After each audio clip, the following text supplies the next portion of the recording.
اچھا اب دیکھیے، نبی علیہ الصلوۃ والسلام کے معراج کا واقعہ قرآن مجید میں ہے، لیکن جب ہم سائنس پڑھتے تھے اس زمانے میں اس کے اوپر لوگ بہت زیادہ آبجیکشن کرتے تھے، خاص طور پر جو سائنس پڑھے ہوئے تھے، تو ان کے سامنے پھر بات کرنا ہمیں مشکل نظر آتا تھا۔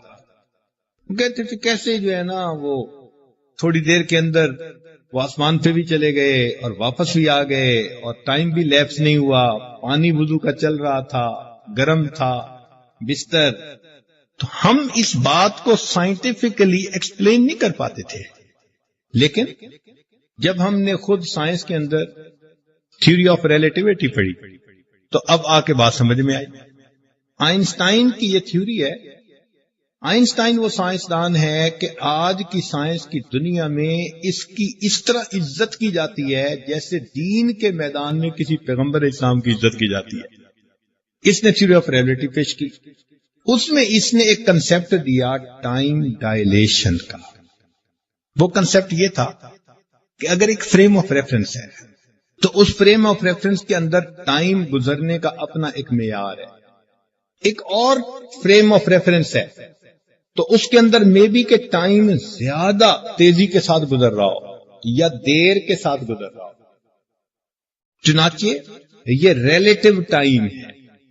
ہمیں بات سمجھ میں آئی کہ اللہ تعالیٰ نے فرمایا کہ فرشتے یہاں آتے ہیں، ثم یعرج الیہ فی یوم کان مقدارہ 50,000 سنہ، کہ قیامت کا دن ایک ایسا دن ہے کہ دنیا کے 50,000 سالوں کے برابر ہے۔ ہم نے کہا یہ ریلیٹو ٹائم کا تصور کوئی نیا تو نہیں ہے، یہ تو 1400 سال پہلے کہہ دیا کہ دنیا کے 50,000 سال گزریں گے اور آخرت کے حساب سے ایک دن گزرے گا۔ تو ہمیں اس بات پہ بڑی خوشی ہوئی اور حیرت بھی ہوئی کہ اچھا یہ کنسپٹ تو دین سے نکلا، شریعت نے دیا، قرآن نے دیا۔ لیکن اگلا سوال پھر ذہن میں آیا کہ بھئی جنت کے اندر ہمیشہ ہمیشہ لوگ رہیں گے اور ایک جیسا وقت رہے گا، یہ کیسے پاسبل ہے؟ تو پھر تھیوری آف ریلیٹیو نے اس بات کو بھی ثابت کر دیا۔ سب سے پہلی بات تو یہ سنیے کہ واقعہ معراج کے اندر 2 طرح کی سواریوں کا تذکرہ ہے۔ ایک فرمایا سبحان الذی اسری بعبدہ لیلا من المسجد الحرام الی المسجد الاقصی، پاک ہے وہ ذات جو اپنے بندے کو لے گئی مسجد حرام سے لے کے مسجد اقصی تک۔ اس پر حدیث پاک میں آتا ہے کہ اللہ تعالیٰ نے براق کو بھیجا۔ یہ براق کا لفظ برق سے ہے، اور برق کہتے ہیں بجلی کو، یعنی بجلی کی گویا تیز رفتاری سے چلنے والی یہ سواری تھی۔ یہ ہاریزنٹل جو سفر تھا دنیا کا، یہ براق کے ذریعے کیا گیا۔ نبی علیہ السلام فرماتے ہیں وہاں پر میں نے انبیاء کی امامت کروائی، اور پھر میرے لیے ایک دوسری سواری کو لایا گیا جس کا نام رف رف تھا۔ ہم نے جب رف رف کی تحقیق کی تو پتہ چلا کہ یہ وہ سواری جو انسان کو اونچائی کی طرف لے کے جائے، جس کو آج کے زمانے میں ایلیویٹر کہتے ہیں۔ ایلیویٹر کیا؟ ایک ایسی سواری ہے آپ اس میں بیٹھ جائیں، وہ آپ کو تھوڑی دیر میں 100 منزل پہ پہنچا دے گی۔ تو شریعت نے براق کا لفظ ہاریزنٹل کے لیے استعمال کیا، اور جہاں ورٹیکل جانا تھا، سفر کرنا تھا آسمان کی طرف، فرمایا کہ اس کے لیے رف رف سواری کو بھیجا گیا۔ خیر، اب سوال پیدا ہوتا ہے کہ ٹائم کیسے تھم گیا؟ تو تھیوری آف ریلیٹیوٹی میں ایک ہے ٹائم ڈائلیشن۔ یہ جو ٹائم ڈائلیشن کا کنسپٹ ہے یہ اس طرح کہ اگر فریم آف ریفرنس کی سپیڈ آف لائٹ کے برابر ہو تو ٹائم ہمیشہ ایک رہے گا، چینج نہیں ہوگا۔ اگر یہ سپیڈ کم ہو تو جواب پازیٹو آئے گا اور مستقبل آتا رہے گا، ٹائم آگے کو موو کرتا رہے گا۔ اور اگر فریم آف ریفرنس کی سپیڈ آف لائٹ سے زیادہ ہو تو جواب نیگیٹو آئے گا، تو یہ انسان کا ماضی آنا شروع ہو جائے گا۔ گویا معلوم یوں ہوتا ہے کہ قیامت کے دن اللہ تعالیٰ نے جب بندوں کو ان کے نامہ اعمال دکھانے ہوں گے تو میں بھی کہ فریم آف ریفرنس کی سپیڈ ذرا تیز کر کے دکھا دیں، ری پلے کر کے کہ بندے دیکھو تم نے اپنی زندگی ایسے گزاری۔ آج کل ٹی وی کے اوپر بھی ایک پلیئر اگر اچھا شاٹ کھیلتا ہے نا تو اس کو ری پلے کر کے دکھا دے. تو اللہ تعالیٰ کے ہاں بھی ری پلے کرنے کا ایک نظام ہے. ہر بندے کو ہم اس کی زندگی دکھائیں گے اور وہ نہ نہیں کر سکے گا, انکار نہیں کر سکے گا کہ میں نے یہ کام نہیں کیا, اس کو ماننا پڑے گا. پھر فرمایا کہ جنت میں ایک جیسا وقت رہے گا, تو ہو سکتا ہے کہ سپیڈ آف لائٹ کے برابر فریم آف ریفرنس کی سپیڈ ہو, جس کی وجہ سے ہمیشہ حال رہے گا, وہاں پر ٹائم آگے بڑھے گا. اب نبی علیہ السلام جب تشریف لے گئے تو اللہ رب العزت نے ان کو واپس پہنچا دیا. اب ہو سکتا ہے کہ آگے کا سفر ایک ایسے فریم آف ریفرنس میں ہو کہ یہاں پر بھی ٹائم گزرا ہی نہیں اور وہ وہاں سے سفر کر کے ہی واپس آ گئے.